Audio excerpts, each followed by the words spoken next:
Remue ménage.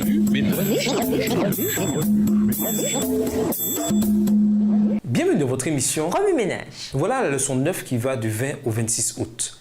Jésus subvenait à leurs besoins. Jésus parcourait villes et villages. Il enseignait dans leurs synagogues, prêchait la bonne nouvelle du royaume et guérissait toutes les maladies et toutes les infirmités. Matthieu 9, verset 35. Passant par les villes et les villages, Jésus annonça la bonne nouvelle et guérit les malades. Nous devrions, nous aussi, servir les autres de toutes les manières possibles. Quand Dieu semble loin. Lisons le psaume 139. Psaume 139.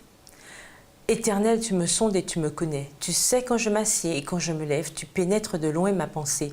Tu sais quand je marche et quand je me couche et tu pénètres toutes mes voies. Car la parole n'est pas sur ma langue que déjà, ô Éternel, tu la connais entièrement.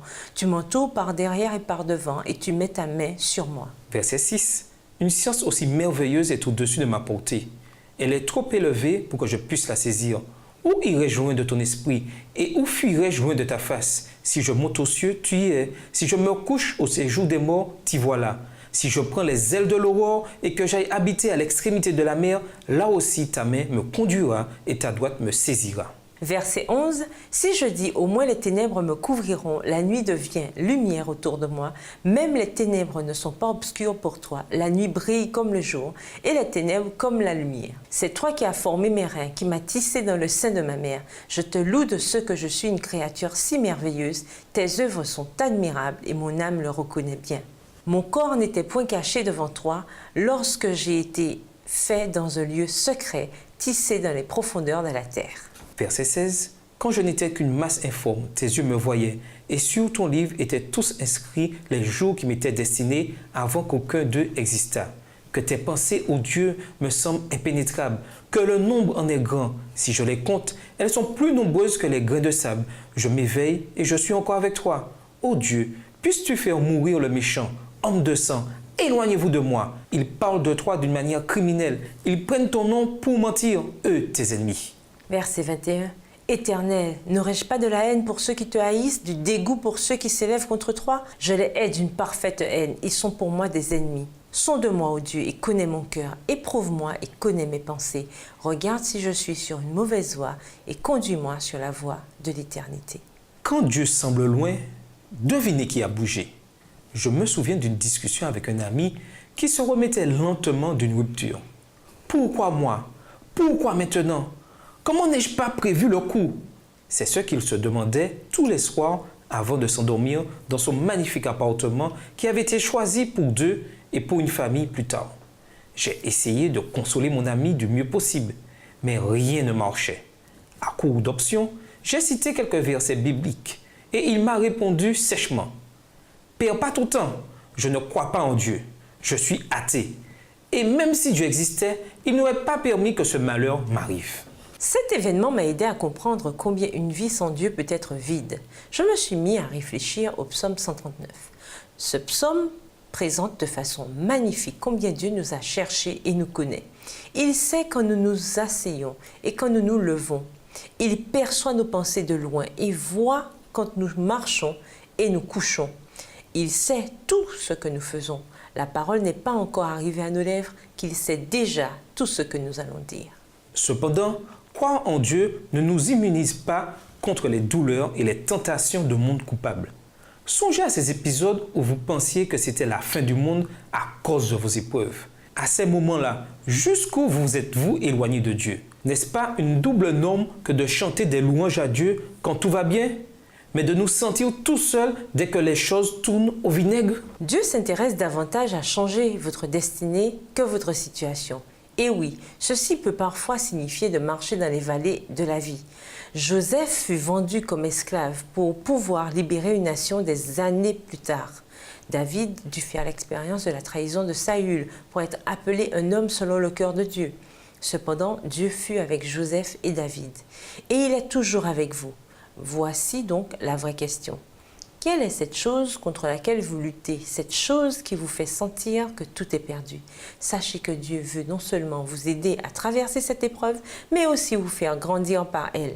Et par-dessus tout, quand vous vous sentez déprimé et dépassé, souvenez-vous que lorsque Dieu semble aussi loin, c'est en réalité vous qui avait bougé. Au revoir. Et à demain si je veux. Remue ménage. Remue ménage.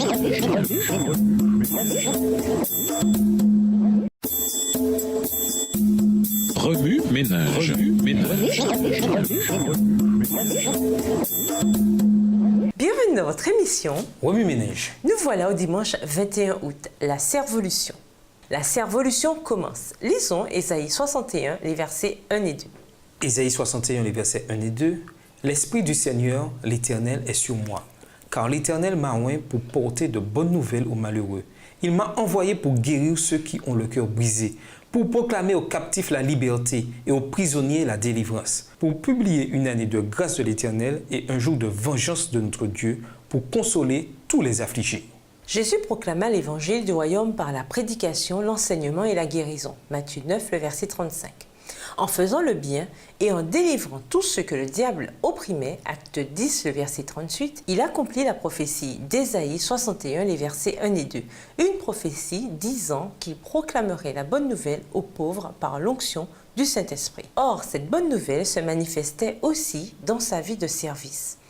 Il satisfaisait les besoins d'autrui par des actes de service. Jésus démontra vraiment qu'il n'était pas venu pour être servi, mais pour servir. Matthieu 20, le verset 28. Tandis qu'il répandait son évangile, il commença une servolution, une combinaison de service et de révolution. Son ministère procura à un grand nombre l'espérance, la délivrance du mal et la vie en abondance. Jean 10, le verset 10.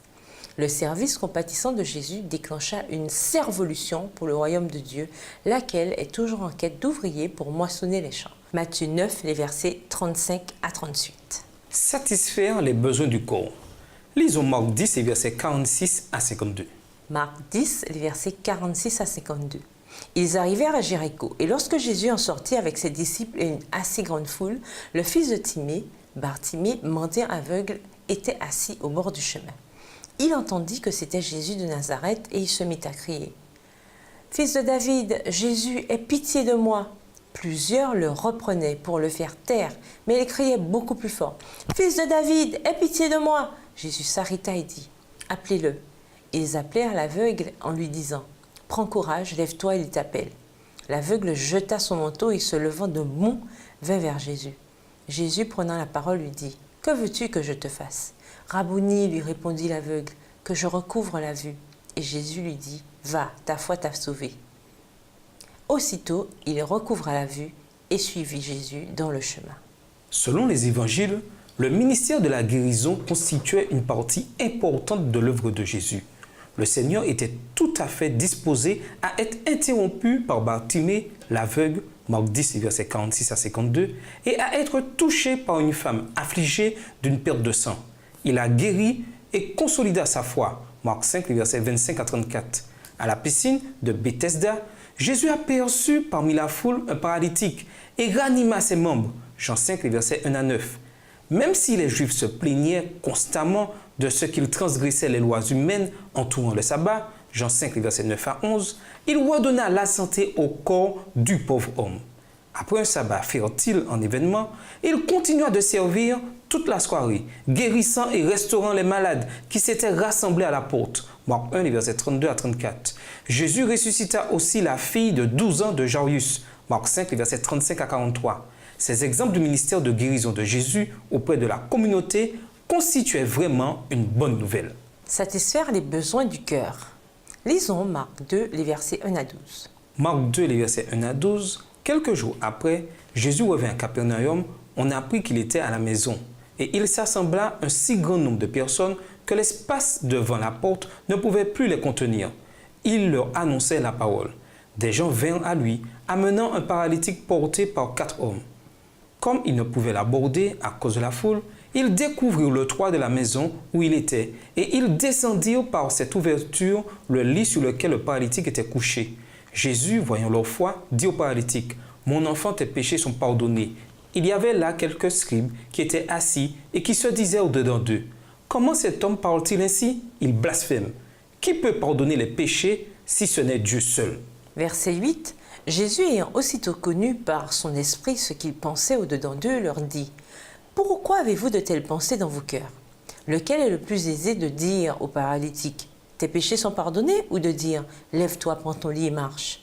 Or, afin que vous sachiez que le Fils de l'homme a sur la terre le pouvoir de pardonner les péchés, je te l'ordonne, dit-il au paralytique, lève-toi, prends ton lit et va dans ta maison.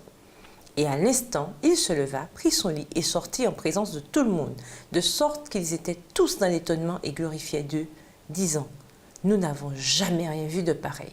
Grâce à sa foi et aux efforts de ses amis, le paralytique fut descendu dans la pièce par une ouverture pratiquée dans le toit. En quelques instants, il se retrouva face à face avec Jésus. Mais au-delà de ce corps invalide, il y avait un cœur rongé par la culpabilité. Discernant immédiatement le désespoir du paralytique, Jésus lui dit que ses péchés étaient pardonnés. Marc 2, verset 5. Connaissant les accusations de blasphème qui traversaient alors l'esprit des Juifs, Jésus démontra hors de tout doute sa puissance de pardonner les péchés en complétant la guérison du paralytique. Marc 2, les versets 6 à 12. Le ministère de Jésus ne consistait pas seulement à guérir les corps, mais aussi à pardonner aux cœurs troublés et coupables. Par son enseignement et sa prédication de l'Évangile, Jésus subvint aux besoins spirituels des gens, leur apportant assurance, réconfort, délivrance, liberté, ainsi que l'espérance qui procède du royaume de grâce. Matthieu 9, le verset 35, Luc 4, les versets 16 à 18. Subvenir aux besoins des gens. Lisons Acte 9, les versets 36 à 42. Acte 9, les versets 36 à 42. Il y avait à Joppé parmi les disciples une femme nommée Tabitha, ce qui signifie Dorcas. Elle faisait beaucoup de bonnes œuvres et d'aumônes. Elle tomba malade en ce temps-là et mourut. Après l'avoir lavée, on la déposa dans une chambre haute. Comme Lyde est près de Joppé, les disciples, ayant appris que Pierre s'y trouvait, envoyèrent 2 hommes vers lui pour le prier de venir chez eux sans tarder. Pierre se leva et partit avec ses hommes. Lorsqu'il fut arrivé, on le conduisit dans la chambre haute. Toutes les veuves l'entourèrent en pleurant et lui montrèrent les tuniques et les vêtements que faisait Dorcas pendant qu'elle était avec elle. Pierre fit sortir tout le monde, se mit à genoux et pria, puis, se tournant vers le corps, il dit « Tabitha, lève-toi ». Elle ouvrit les yeux et ayant vu Pierre, elle s'assit. Il lui donna la main et la fit lever. Il appela ensuite les saints et les veuves et la leur présenta vivante. Cela fut connu de tout Joppé et beaucoup crurent au Seigneur. Les chrétiens de l'Église primitive suivirent l'exemple de Jésus. Dans leur communauté, ils poursuivirent la servolution que Jésus avait commencée. En plus de prêcher et d'enseigner comme lui, ils accomplirent des guérisons physiques et mentales. Acte 3, les versets 1 à 9, Acte 8, les versets 6 à 8. Ils accomplirent également un ministère social et de bienfaisance, lequel consistait à nourrir les affamés, à donner à boire aux assoiffés, à accueillir les étrangers, à revêtir ceux qui étaient nus et à visiter les malades et les prisonniers. Le ministère de Dorcas montre l'influence que l'Église exerçait sur la communauté par le biais du service social. Acte 9, les versets 36 et 39. La mort de Dorcas dévasta la communauté. Cependant, Dieu la ramena miraculeusement du royaume des ténèbres par le biais de Pierre que le Saint-Esprit inspirait. Acte 9, les versets 37 à 42. Le ministère de Dorcas et des croyants de l'Église primitive démontra la vraie religion décrite dans Ésaïe 58, les versets 1 à 12. Une telle religion implique de subvenir aux besoins des gens, partager du pain avec ceux qui ont faim, exercer l'hospitalité envers les pauvres et revêtir ceux qui sont nus. Ésaïe 58, les versets 6 et 7. En satisfaisant les besoins pressants de leur communauté, les chrétiens d'aujourd'hui peuvent étendre avec compassion l'expérience de l'Évangile du royaume de Dieu à de nombreuses personnes dans le besoin. Une servolution qui se poursuit. Lisons Matthieu 10, les versets 5 à 8. Matthieu 10, les versets 5 à 8. Tels sont les 12 que Jésus envoya après leur avoir donné les instructions suivantes. N'allez pas vers les païens et n'entrez pas dans les villes des Samaritains.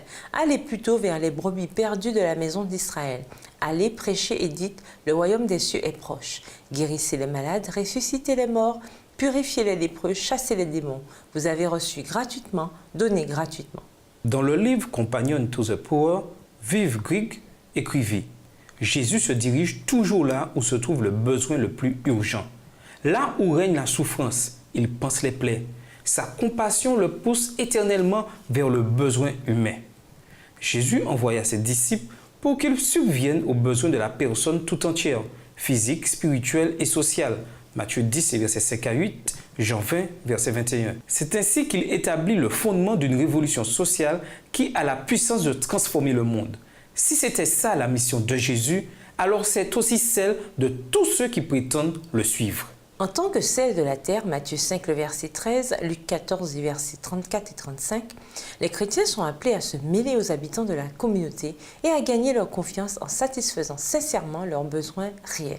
Alors, jetez un coup d'œil autour de vous, sortez de la salière et que la révolution commence. Remue-ménage. Nommez 3 qualités de Jésus par lesquelles il lui était facile de subvenir aux besoins de sa communauté.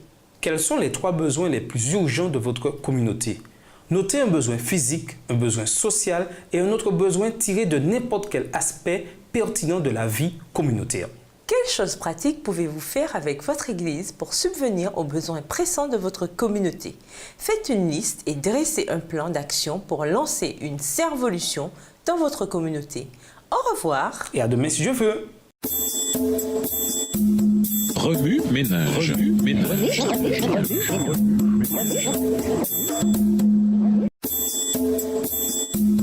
Remue-ménage. Remue-ménage. Bienvenue dans votre émission. Remue-ménage. Nous voilà au lundi 22 août. Nous sommes ces mai. Lisons Proverbe 16, verset 3. Proverbe 16, le verset 3. Recommande à l'Éternel tes œuvres et tes projets réussiront. Nous, chrétiens, sommes les mains de Dieu. Nos actes, bons et mauvais, rejaillissent directement sur notre Seigneur. Le mot « nous » est défini ainsi dans le Merriam-Webster's Collegiate Dictionary. Je plus le reste d'un groupe incluant moi, tu plus je plus une autre ou d'autres personnes. Je plus une autre personne ou d'autres personnes ne vous incluant pas. Utilisé en tant que pronom de la première personne du pluriel. On ne peut nier que la plupart des chrétiens ignorent le rôle qu'implique le « nous ». En quoi êtes-vous les mains de Dieu? Les pressions du monde vous forcent-elles à vous comporter comme un incroyant? Ce dont le monde a le plus besoin, c'est d'hommes, non pas des hommes qu'on achète et qui se vendent, mais d'hommes profondément loyaux et intègres. Des hommes qui ne craignent pas d'appeler le péché par son nom. Des hommes dont la conscience soit aussi fidèle à son devoir que la boussole l'est au pôle. Des hommes qui défendraient la justice et la vérité, même si l'univers s'écoulait. Ce n'est pas le hasard qui forge le caractère de tels hommes. Ce n'est pas non plus une grâce particulière, des dons spéciaux accordés par la Providence. Un noble caractère est le fruit d'une discipline personnelle, de la soumission de la nature inférieure à la nature supérieure. C'est le moi qui se donne tout entier au service de l'amour de Dieu et des hommes. Proverbe 16, verset 3 déclare clairement que nous devons remettre nos œuvres au Seigneur et être des hommes et des femmes dont le monde et l'Église ont besoin. Nous devons aussi remettre nos fardeaux au Seigneur. Demandons à Dieu ce qu'il veut que nous fassions. Confions-lui tous nos soucis et appuyons-nous sur ses directives et sa grâce en matière d'aide et de succès. C'est là le vrai sentier pour devenir des hommes et des femmes dont le monde et l'Église ont besoin. Cela vous paraît trop difficile? Alors il vous faut peut-être quitter le siège du conducteur et inviter Jésus à développer son caractère en vous, le seul vrai caractère qui va vous aider à être les mains de Dieu. C'est de cette transformation dont parle Ellen White dans le commentaire suivant.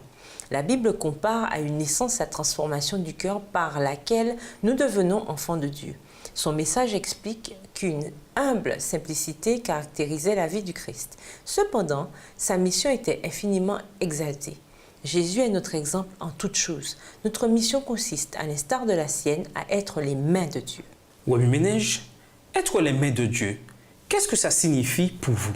Comment pouvons-nous, en toutes circonstances, nous encourager personnellement et nous encourager mutuellement à être les mains de Dieu? Au revoir. Et à demain si je veux. Remue-ménage. Remue-ménage.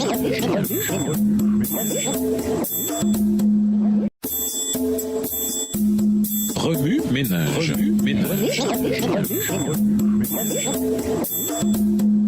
Bienvenue dans votre émission. Remue-ménage. Nous voilà au mardi 23 août. La réponse étonnante du Père.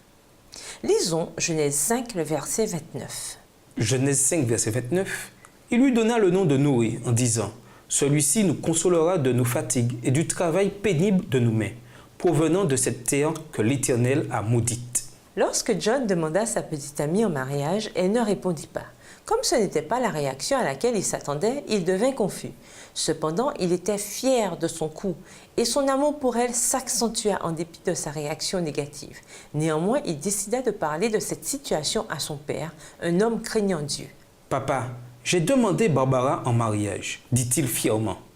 Mon fils, je te conseille de mettre ta fierté de côté et de t'engager à fond envers elle. Sinon, ta demande en mariage ne signifiera rien pour elle, répondit le père. John fut surpris parce qu'il s'attendait à être félicité. Le jour où Adam mangea du fruit défendu dans le jardin d'Éden, le péché fit son entrée dans le monde. Depuis, tous les descendants d'Adam sont des pécheurs. Comme Dieu ne voulait pas que l'humanité périsse, il mit sur pied le plan du salut.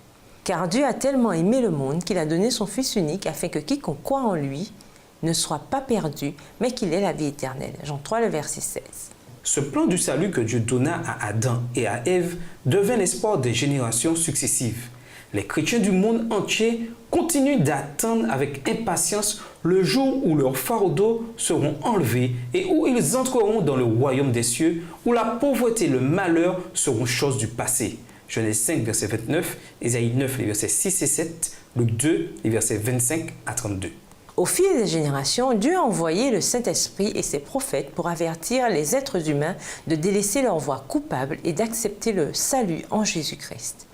Mais il arrive parfois que certains ne tiennent pas compte de cet avertissement parce qu'il est transmis par un humain imparfait plutôt que par un Dieu qui parle à travers le tonnerre et les éclairs. Parfois, ces avertissements ressemblent au son d'une cloche résonnant au loin parce que les gens sont sourds à cause de leur orgueil et de leur péché mignon. Les signes des temps annoncent le retour imminent de Jésus. Êtes-vous prêt à recevoir votre Seigneur? Matthieu 24. Wami Ménage, êtes-vous disposé à accepter Jésus comme sauveur personnel? Ou êtes-vous incertain de vos sentiments à l'égard de son salut? Si tel est le cas, que pouvez-vous faire? Voulez-vous que les prophéties guident votre parcours vers le salut? Sinon, pourquoi? Lorsque la Bible vous donne un conseil, le prenez-vous au sérieux? L'ignorez-vous? Comment expliqueriez-vous votre réponse à une autre personne? Au revoir. Et à demain si Dieu veut. Remue ménage. Remue ménage.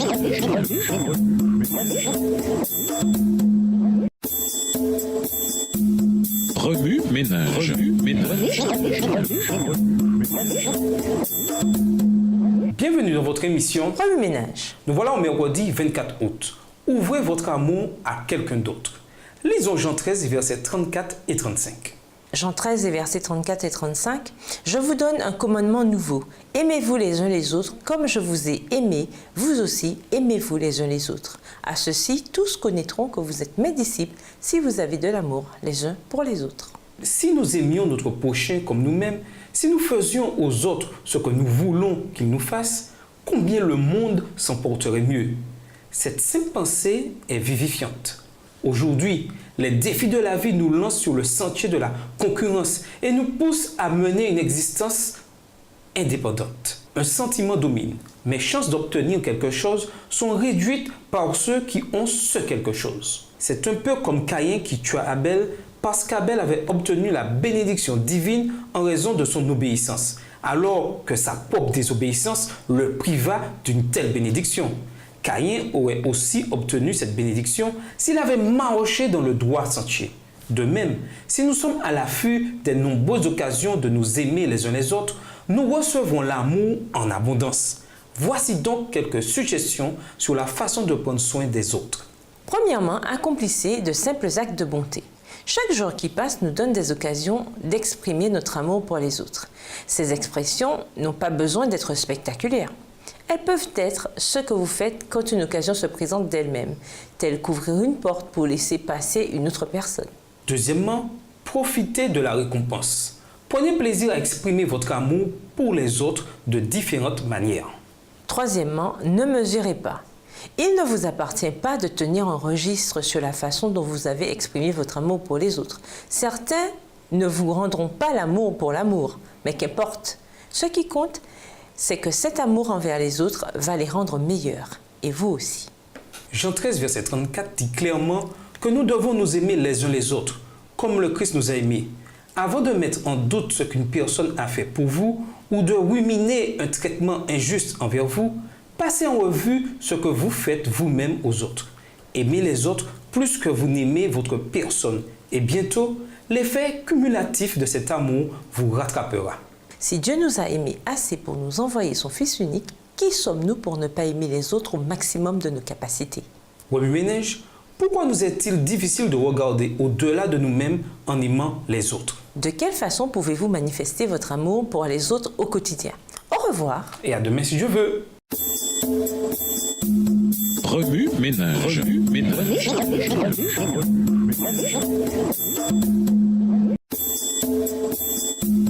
Remue-ménage. Remue-ménage. Bienvenue dans votre émission. Remue-ménage. Nous voilà au jeudi 25 août, le débiteur qui ne pouvait s'acquitter de son obligation. Lisons Marc 2, le verset 17. Marc 2, verset 17.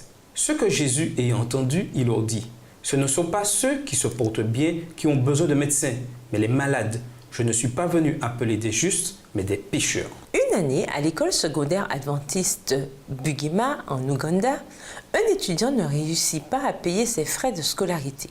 Inquiets, ses camarades de classe décidèrent de l'aider en mettant en commun leurs maigres économies. La somme n'étant pas suffisante, ils demandèrent à l'administration de l'école s'il y avait du travail pour eux sur le campus. Et la réponse fut positive. Grâce à leurs dons et à leur travail, ils réglèrent la dette de leurs camarades de classe. Dieu créa Adam et Ève libres et riches. Il leur commanda de se multiplier et d'assujettir la terre. Il leur accorda aussi le droit d'utiliser les vastes ressources de la terre en faisant de l'agriculture, en exploitant les ressources minières et en faisant de la recherche géographique, des découvertes scientifiques et des inventions mécaniques. Malheureusement, Adam et Ève mangèrent du fruit défendu. En conséquence, ils perdirent leur position et les avantages qui l'accompagnaient. Ils contractèrent une dette dont ils ne pourraient jamais s'acquitter. Ils avaient besoin d'un rédempteur. Romains 5, verset 8. Le problème du péché exigeait la vie du Fils de Dieu. La loi de Dieu étant aussi sacrée que Dieu lui-même, seul Jésus, l'égal de Dieu, pouvait faire l'expiation en faveur des transgresseurs. Jésus vint en ce monde pour chercher et sauver ceux qui étaient perdus et pour résoudre le problème du péché. Marc 2, le verset 17. Nous sommes tous nés avec une nature pécheresse, mais ce fait n'excuse en rien l'anarchie et la permissivité. Dieu nous tient responsables de nos mauvaises voies. Romains 6, versets 1 à 13. Chacun est appelé à confesser ses péchés et à accepter le salut du Christ. Les pécheurs ont l'assurance du salut grâce à ce que le Christ a fait pour eux. Il a mis sa gloire de côté pour revêtir l'humanité. Il a été soumis à notre douleur, à notre aliénation et à nos tentations. Il a obtenu notre victoire au calvaire une fois pour toutes. Et maintenant, il offre cette victoire à quiconque croit en lui. Jean 3, verset 16. Tous ceux qui acceptent Jésus comme sauveur personnel montrent leur engagement en se faisant baptiser. Car voici ce que déclare le mandat évangélique. Allez dans le monde entier, annoncer la bonne nouvelle à tous les êtres humains. Celui qui croira et sera baptisé sera sauvé, mais celui qui ne croira pas sera condamné. Marc 16, les versets 15 et 16. Remue-ménage, que ressentez-vous en sachant que Jésus a payé pour tous vos péchés? Quelle approche devez-vous adopter pour expliquer à un ami ce qu'être sauvé signifie? Au revoir. Et à demain si Dieu veut. Remue-ménage. Remue-ménage.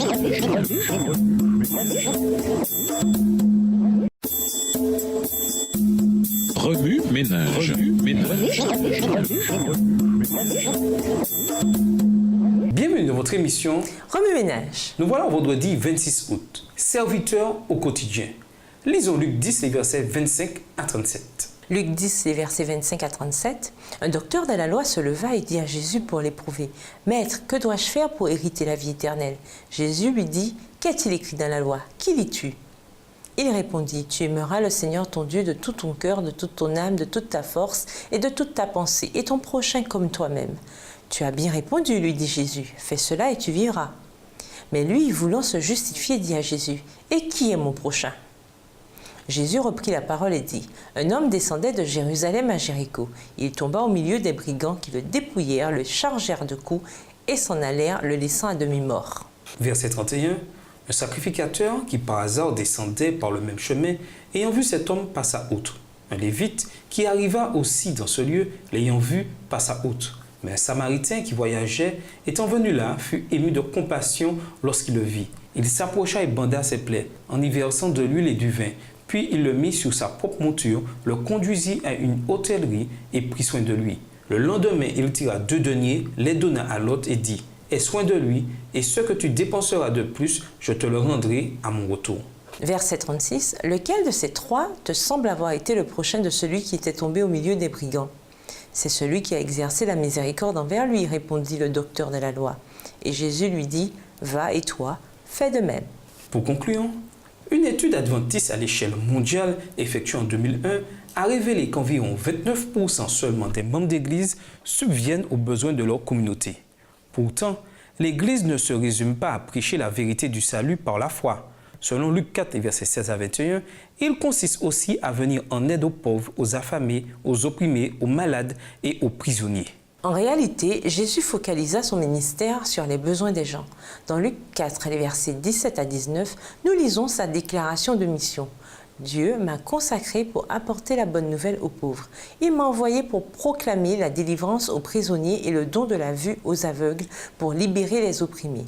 En tant que disciple moderne du Christ, sa déclaration de mission doit aussi être la nôtre. Qu'en vos idées, à l'aide d'une concordance biblique, cherchez le maximum de textes traitant de la question de l'aide envers ceux qui sont dans le besoin. À l'aide d'un dictionnaire biblique, trouvez les définitions des mots suivants. Samaritain, lévite, prêtre, compassion et prochain. En quoi la définition de ces mots vous aide-t-elle à comprendre la parabole du bon samaritain et la leçon de compassion qui s'en dégage? Dessinez, peignez ou sculptez ce à quoi ressemble pour vous l'aide envers les autres. Organisez une sainte scène incluant l'ablution des pieds ou des mains. Ensuite, discutez de ce que l'on ressent non seulement quand on sert, mais aussi quand on est servi. Ceci vous aidera certainement à mieux comprendre les sentiments de ceux qui ont besoin d'aide. Chantez un cantique de votre choix sur le service. Avec les autres membres de l'école du sabbat, choisissez un projet qui vient en aide à votre communauté. Consignez dans votre journal ce que vous vivez en aidant les autres. Écrivez quel type d'aide vous avez apporté, la façon dont les gens y ont répondu et ce que vous avez ressenti en les aidant. Pour aller plus loin, nous vous invitons à lire Ésaïe 58, les versets 6 à 11. Et dans le livre Vers Jésus, au chapitre 9, l'œuvre de la vie, aux pages 117 à 127, livre écrit par Ellen G. White. Et l'article sur Internet intitulé 20 Ways for Teenagers to Help Other People by Volunteering. Les suggestions dans cet article conviennent à toutes les catégories d'âge. Au revoir. Et à demain si Dieu veut. Remue ménage.